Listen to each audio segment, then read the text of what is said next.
was 2027. Advances in biotechnology were helping people improve their physical and mental abilities to an amazing degree. Provided, of course, they had enough money. A new breed of people was emerging, half human, half machine. And in Detroit, at least, not everyone was happy to see it. I'd just landed a job as head of security at Sarif Industries, a cutting-edge biotech firm. David Sarif himself handpicked me for the job, said he needed me to keep his people safe. My ex, Megan Reed, was one of them. Brilliant neuroscientist, Megan had found a way to make augmentation safe and affordable for everyone. All she had to do was present her research to Congress. But the night before her big meeting, my security measures failed. A team of Black Op mercenaries stormed into Sarif headquarters, massacring everyone in sight.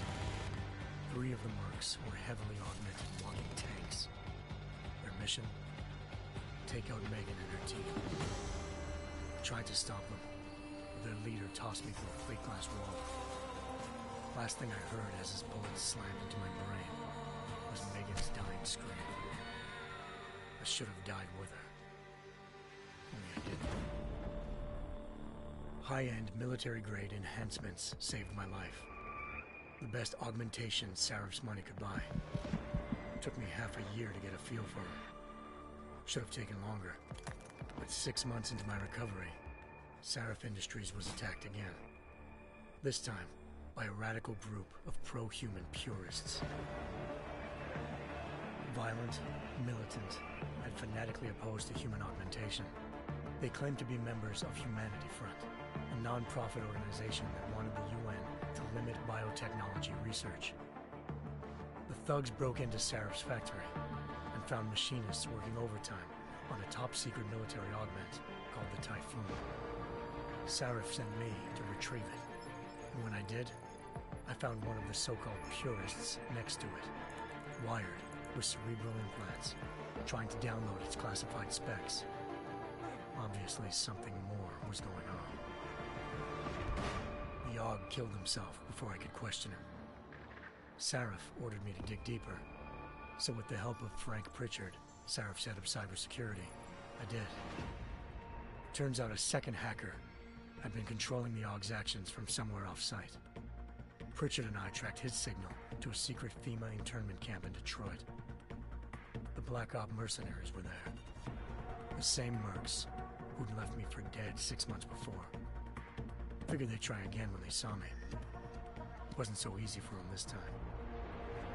I took out the tank named Barrett, even got him to give me a new lead.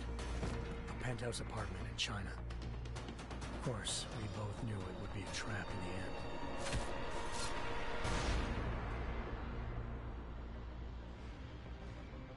Hengsha Island, China. Home to a city so crowded, they had to build a second city on top of it. Trying to find clues in Hengsha wouldn't be easy. Lucky for me, I wasn't alone. Farida Malik, Sarif Industries' ace pilot, had lived in Hengsha before. A good person to have on your side. She knew enough about the place to get me around. Malik dropped me in the lower city, close to the penthouse Barrett had told me about. Bell Tower Associates, a private security firm under contract to the Chinese government, had agents tossing the suite when I arrived. Just not for the reason I'd been expecting. Turns out the man who lived there was a criminal hacker named Van Bruggen. The same hacker who'd been remotely controlling the AUG in Sarif's factory. Van Bruggen's panicked decision to force the man to commit suicide had been a mistake. Now his mercenary partners were gunning for him, and I needed to find him before they did. Locating Van Bruggen meant playing nice with the Triads, Hengsha's organized crime lords. They had the hacker holed up inside a low-rent capsule hotel. By the time I found him, Van Bruggen had no qualms giving up the woman who hired him. Zhao Yunru, president of the Taiyang Medical Corporation. According to Van Bruggen, Zhao wanted to monopolize the augmentation industry and had hired Black Op mercenaries to destabilize her competition. Sarif Industries was at the top of her list. To prove this, I needed to get inside TYM and grab a surveillance hologram off a server. I suspected Van Bruggen was hiding something when he told me this, but nothing could have prepared me for what I saw. Megan wasn't dead. She and her 4 best researchers had been kidnapped, spirited away somewhere while their kidnappers made it look like they were dead. Desperate to learn more, I confronted Zhao in her penthouse. She claimed to be a pawn in a bigger plan, and hinted at a group so powerful it controlled global interests at a whim. Then she slipped into a panic room and hit the alarm, forcing me to make a very quick exit. I figured Zhao was lying, but part of her confession made sense. David Sarif had been worried about his people. So worried, he'd required all of them to have subdermal locator devices surgically implanted. The GPLs would have been broadcasting the day of the attack. But Zhao said a single call to Picus, the world's leader in global 24-hour satellite news, had turned those signals off. I needed to fly to Picus headquarters in Montreal if I wanted to learn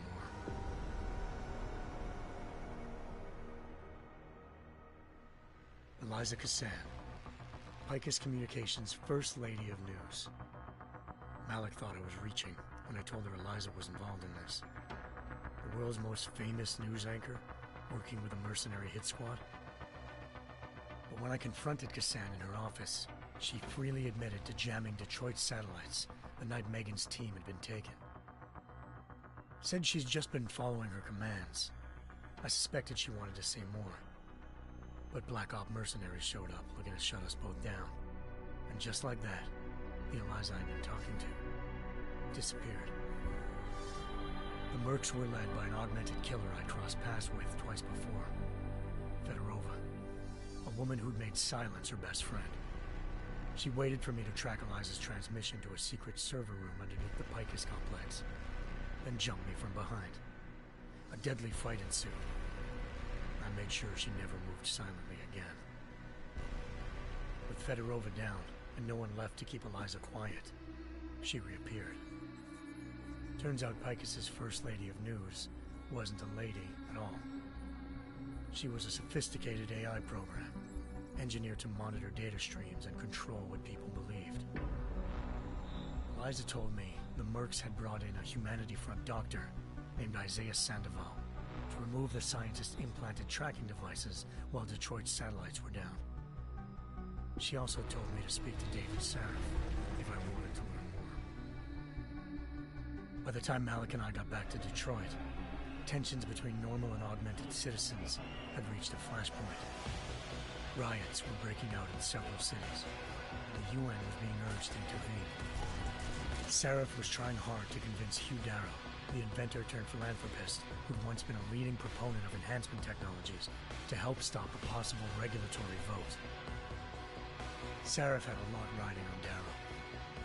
Megan's discovery would have given millions of people the chance to evolve beyond their normal human abilities, and at the same time catapulted Sarif Industries to the top of the Fortune 500.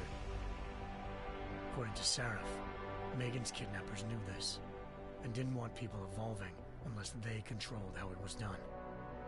He called his enemies Illuminati, and urged me to keep searching. Determined to do so, I tracked down Sandoval via America's most outspoken augmentation opponent, Bill Taggart, Sandoval's boss and founder of Humanity Front. Sandoval admitted to operating on Megan's team when I confronted him, but said he hadn't removed their GPLs. He'd merely switched them to a different frequency. Pritchard was able to trace one of the signals to China. Malik and I immediately took off in pursuit. Unfortunately, the Illuminati were one step ahead.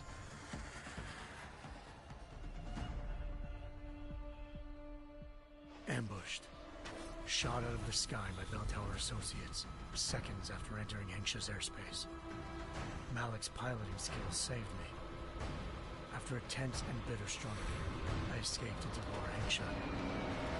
The tracking signal I was following led straight to the Triads, or more specifically, to the augmented arm of Tong Si-hung, leader of a gang of augmentation harvesters. Tong said they'd taken the arm off a corpse, which Bell Tower had left at their door, meaning at least one of Sarif's scientists was dead. Maybe not the rest of them, though. Tong pointed me to a port used for human trafficking and helped me slip aboard a bell tower ship.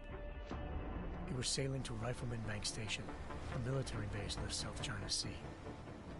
Bell Tower was holding kidnapped civilians as prisoners there, and using them to perfect the Chiron Project, a human-computer interface that left most of its test subjects dead.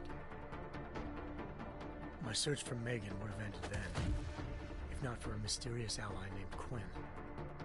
In exchange for my help exposing Bell Tower, he slipped me aboard a second ship headed to Singapore and an Illuminati-run biotech facility called Omega Ranch.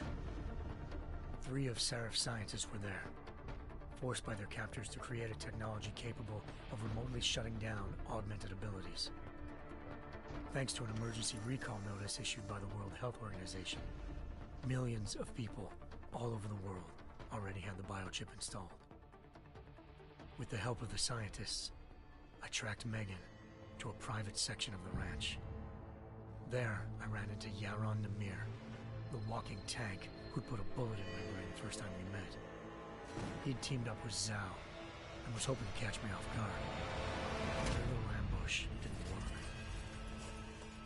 I found Megan in a suite belonging to Hugh Darrow, the billionaire philanthropist who'd Sarif had called on for help. Darrow had convinced her to go along with the biochip plan by promising to sabotage the tech. As she was explaining this, Darrow appeared in a global broadcast, telling the world that augmentations would be the death of mankind. Then he activated the biochips to prove his point. All over the world, augmented people flew into a killing frenzy. Darrow had betrayed everyone, and it was up to me to set things right. To do it, I had to reach Panchaea, a massive installation in the Arctic Ocean. As I raced through corridors built by an all-augmented workforce, I saw death and destruction firsthand. By the time I shut down Darrow's broadcast, I knew the damage he'd done. Still, humanity's future remained unclear. How would the world react to this sabotage? Would people ever regain their faith in augmentations again? What would be the Illuminati's next move? Only time will give us the answers.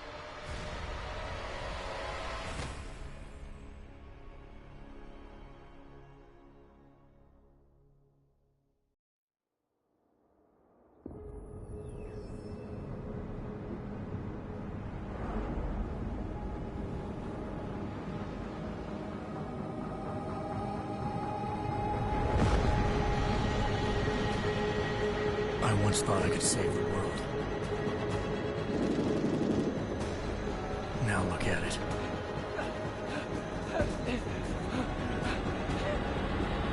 In yet another augmented terror attack, 251 passengers aboard Sister Airlines Flight 451 were killed when an augmented passenger broke into the plane's cockpit and ruthlessly butchered its flight crew.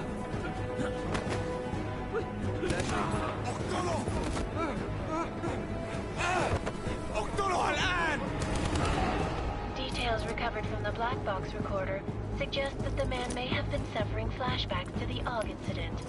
That horrible day 2 years ago when augmented people all over the world flew into a psychotic killing spree, causing the greatest loss of life in recent history. Sometimes, you just have to let go. And embrace what you've become. Not gonna go all wonky on us now, Hansa, are ya? Well, if I do, McCready, I guarantee you'll never see it coming. Agent Jensen, am I gonna have a problem with you? No, sir. No reason to assume you would. Good, because you are the only augmented operative on this team, and I intend to make good use of you. Listen up, all of you. We got a sandstorm barreling down our arse and we can't afford to make mistakes. We're going after this man, an arms dealer named Shepard. He's ex-Bell Tower, one of the Special Forces commanders who disappeared during the incident. And he's come out of hiding. That cannot be good. It's not. He's selling weapons and military-grade augments to terrorists. This is Aran Singh, the undercover agent who lured Shepard out of his hole. Best you see Interpol's got. For 3 years he's worked hard to get in tight with the Jinn, an Iraqi smuggling cartel that's infected the Eastern Hemisphere like a plague. Last week, our arms dealer sent a message to the Jinn, offering to sell them a shitload of black market merchandise dirt cheap. They told Singh to handle the buy. They're not gonna like it when Interpol disrupts their party. Singh's cover really that good? It is right now. We need to keep it that way. This is where the deal's going down. A half-finished high-rise hotel that's been abandoned ever since the incident. It's not a pretty picture inside. Let me guess. Most of the laborers were augmented with heavy-duty industrial rigs. So when the incident hit, and they all went schizo, things got gruesome real fast. And no one, except for some homeless junkies, have been inside the place ever since. So what's the plan, Director? Singh's meeting Shepard on the ground floor, inside the hotel's main atrium. He sent the bulk of his Jinn crew to the penthouse levels to secure a vantage point. I want McCready's team to take up positions overlooking the atrium and make the arrest. Jensen, you're going in solo from the roof. My objectives? Keep the Jinn from joining the party. As far as we can tell, only one route connects the atrium to the penthouse level, a halfway decent elevator shaft. Here. I want you to block access to it. Fine. Just cut me loose. Do you plan on relying solely on your augments for this one? I'd recommend taking a little hardware, just to be sure.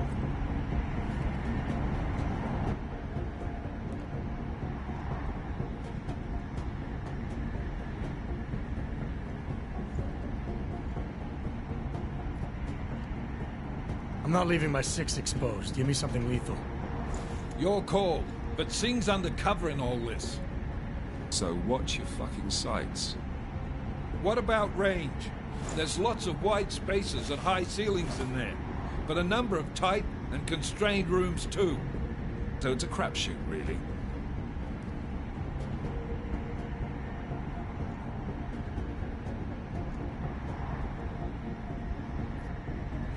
Well, I'm not looking to play dice with anyone in there. Give me something with distance. Your call. Less chance of being seen and compromising Singh that way. One last thing, Jensen. Singh said the Jinn are using some sort of portable Wi-Fi device to boost communications. He's got a better chance of maintaining cover if you disable it. I'll keep an eye out for it. But aren't we on the clock here? You said there's a sandstorm moving in. There is, and we got the intel on this mission at the very last minute. So we're scrambling a little. If it comes to it, your #1 priority is keeping the Jinn out of that atrium. Copy that. Time to put away your heavy thoughts, gentlemen. We're approaching the target building. You're up first, Jensen. Let's do this. Task Force action. This is Knife Leader. Engage Hush drives and descend to Angels 1-5.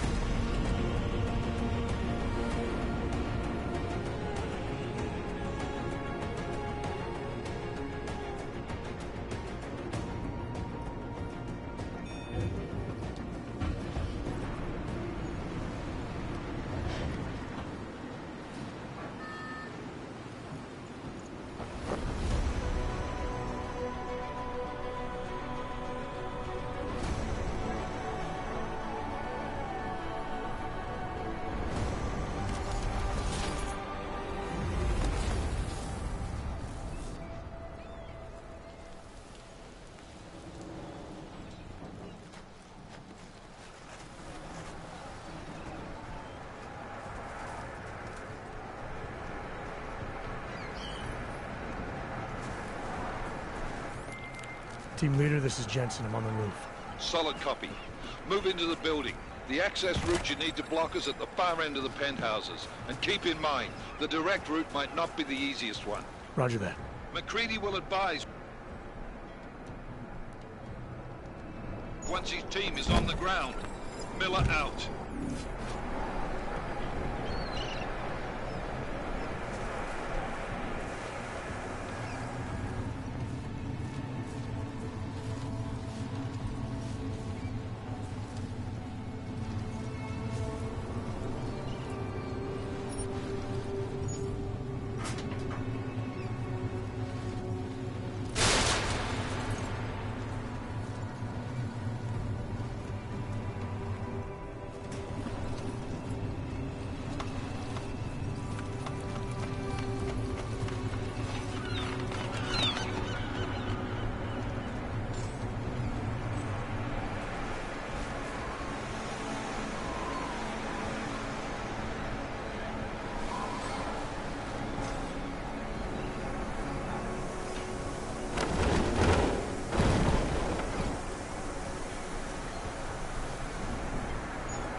Jensen, we're moving through... Oh, fuck! What's wrong? The Gen have got a few Jennies up and running. Gonna have to hack keypads. Should enjoy it, McCready. They have colors and shapes. Just remember, red means bad. Fuck you.